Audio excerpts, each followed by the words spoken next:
Let's roll and keep on rolling. The Giants at 6-1. We got a lot of news to go over today. We got a lot of information. Got a lot of injury reports in regards to Nick Gates and some guys coming back from injuries, some guys not being around for injuries. Also got the Judy trade rumors, which are pretty much bogus. And we also have Daniel Jones. We're gonna start with Daniel Jones winning the NFC Player of the Week, deservedly so. Like I said before, Daniel Jones had a good game. What do people want me to say? People want me to bash him because he had a good game, and then I say that he has a good game, and the people are like, "Well, why are you bashing him?" I'm not bashing him. He had a good game. He rushed for over 100, threw for 179, had a rushing touchdown, had a passing touchdown. So you got to give a big kudos and a big congratulations to Daniel Jones for capturing the NFC Player of the Week award. And you know what? It was, if you take a look at what happened the rest in the East, in the NFC, it's deservedly so. So big kudos to Daniel Jones. I also want to talk about Nick Gates. Nick Gates has been activated after that leg injury, after 7 surgeries. That happened during the Week 2 matchup against Washington. And he broke his fibula and his tibia. It was a gruesome injury. It was a bad injury. They're saying that he is ready to play on Sunday against the Seattle Seahawks. And and he's needed because you're going to have both Evan Neal and Ben Bredeson out for that game.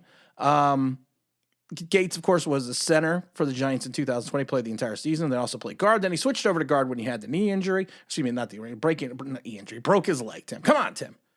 Been doing a lot of podcasting lately, so my brain's a little screwed up.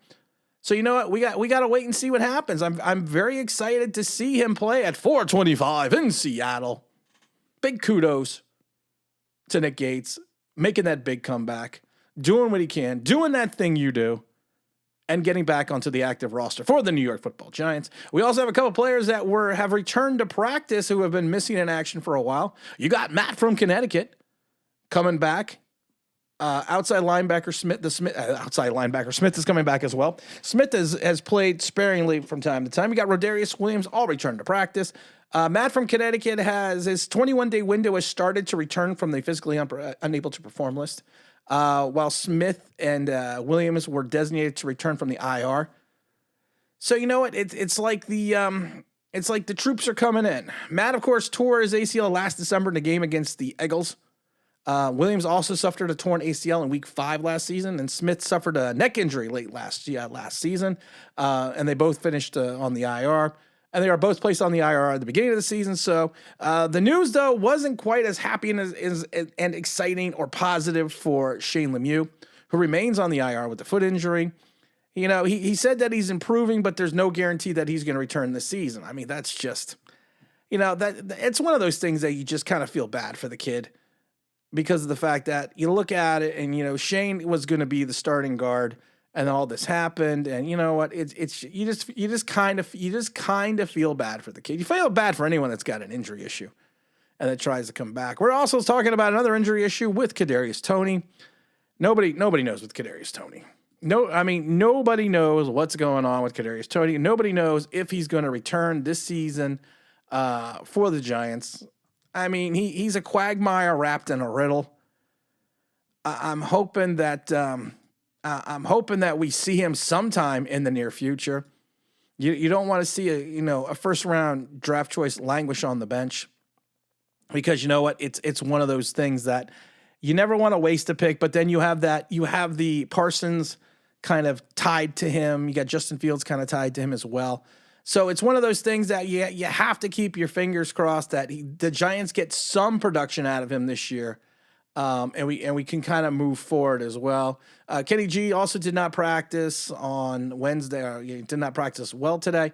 Neither did Cordell Flott, and he's been out since Week 3. And O'Shane Zimmerman is still going on with the quad, did not practice. And, of course, we have Daniel Bellinger, who's going to be out with the eye injury. So, like I said, and we have to focus on Bellinger's health. And I think that's what a lot of people need to look at. Bellinger itself, we need Bellinger. And we don't just need him for this season. We need him down the road. We need him as much as we can. And I find it interesting. I want to talk about the trade deadline for a second because I saw an article that said that the Giants can expect calls for receiver Darius Slayton. He's got 11 catches for 166 all this year in the last 4 games. He had that big touchdown. But why would the Giants even take a phone call about Darius Slayton when the Giants are in need of a wide receiver? I personally don't think the Giants need to go out and get a wide receiver. I really don't. Because of the fact that this team is not predicated on the deep passing game. It's not a bash against Daniel Jones, but the Giants are only averaging 6.5 yards a pass, which is well below league averages. You can blame the line. You can blame the wide receiver. I've seen worse wide receiving cores than the Giants have. And I've seen people excel. So you know what? I'm not going to, you can blame the drops. You can blame everything you want, but it's not just the wide receivers. It's not just Daniel Jones. It's not the offensive line. It's the fact that Kafka is smart enough. Kafka the magician is smart enough to understand that this is a running team. This is a power running team. This is a power I team. This is Oklahoma. This is Nebraska. We're lining up power I. We're going to run it down their throats. Well, not really. We do more with the read option and everything else, but sounded pretty good though. And that's what the Giants need to focus on. The Giants need to focus on continuing doing what's making them successful. The worst thing the Giants could do right now is change midstream and make this the Air Coryell with Dan Fouts throwing the ball deep. No, that's not the way this team is built. This team is built on running the ball, clock management, and keeping the play short, limiting turnovers, and playing good defense. That is a recipe to win. That is a recipe for the New York Giants that won that way back in 86 and back in 90. I always laugh about 86 though, because everyone always says, well, Phil Simms was not really a gunslinger. Phil Simms threw for over 33,000 yards, 199 touchdowns in an injury-filled career in the 80s and the 90s. He was the first Giant to throw for over 4,000 yards. He was a gunslinger, guys. People got and don't screw with Phil Simms, because Phil Simms is my favorite Giant player of days of yore. But like I said, you got to give all the credit in the world to Daniel Jones. It was a good performance. He deserves the award. You have to hope that it continues. People are like, are you softening your stance on Daniel Jones? No. 7 games does not make a career. And I've said this before. You get into 10, 15. You get into 10 games. Get above that. Show me that you can continue to play this, and I'll start believing in you. But like I said, you've seen a body of work for 3 years, so I'm not going to get overly hyped about 7 games. He's playing well. He's playing within himself. He's doing everything the coaching staff is asking. All the cliches. He's doing everything the coaching staff is asking him to do, and you have to be happy that he's succeeding. You have to be happy that he has the Giants winning. Hell, I've said it before. I got a Daniel Jones jersey. But I'm a hater. Because the hater's gonna hate. And it's gonna play. I'm just gonna shake it off. Ooh. I just had to do some singing. I just had to. Now, the Giants are looking at Jerry Jeudy. I should say more, the Giant Twitter sphere is looking at Jerry Jeudy. We're not getting Jerry Jeudy. Jerry Jeudy would be a trade that I'm not sure that the Giants would even be willing to make. Because of the fact that you have to give up assets. You have to give up. And Jerry Jeudy, we talked about it yesterday, is kind of a knucklehead. And he's a guy that if you look at his career, you don't really know where he's going to go, where the injury is going to go, if he's going to sulk, if he's going to be selling. Some people compare him to Plaxico Burress situation as Plaxico wanted to get out of Pittsburgh. But the difference was Plax had success in Pittsburgh. He was just a knucklehead. And he was a little bit of a knucklehead when he was here with the G-Men as well. But he's a guy, though, that I don't think the Giants need. The Giants, if they need to do anything, they need to focus on the defense. They need to figure out something and focus on the linebacking situation. Now, there's a player. Now, I'm not sure they could pry him away from the Denver Broncos, but he's on a 1-year contract. He's not making any. He's not making cash. He's making like $1 million something. He's like 1.5 million. And he's a guy that was with the Eagles. Before that, he was with the Seahawks, the Patriots, the Vikings, and he played for the Calgary Stampeders back in the CFL. And that's going to be Alex Singleton. I remember Alex Singleton from the Eagles. I thought he was going to stay with the Eagles. I really did. I mean, because he had a career going. His last year with the Eagles, he had 137 tackles, 81 solo, 56 with assists. He had 4 tackles for loss. And the year before that, and that was all in 16 games, only starting 8. And the year before that, he had 120, 75 solo, 45 with assists. And right now with the Denver Broncos, he's ripping it up. I mean, he had a combined 21 tackles against the Chargers. He had a combined 11 against the Jets. He's got right now 58 tackles 58 total tackles, and the 22 of those are assists. He is a guy that has the ability, and he's actually on a 1-year contract worth $1.1 million, guaranteed with another $750,000 in incentives. This is a guy that would fit the Giants situation. This is a guy that can man the middle. He can hold on to the edge. He is a guy that, we've talked about it before, he flows like water through the vines.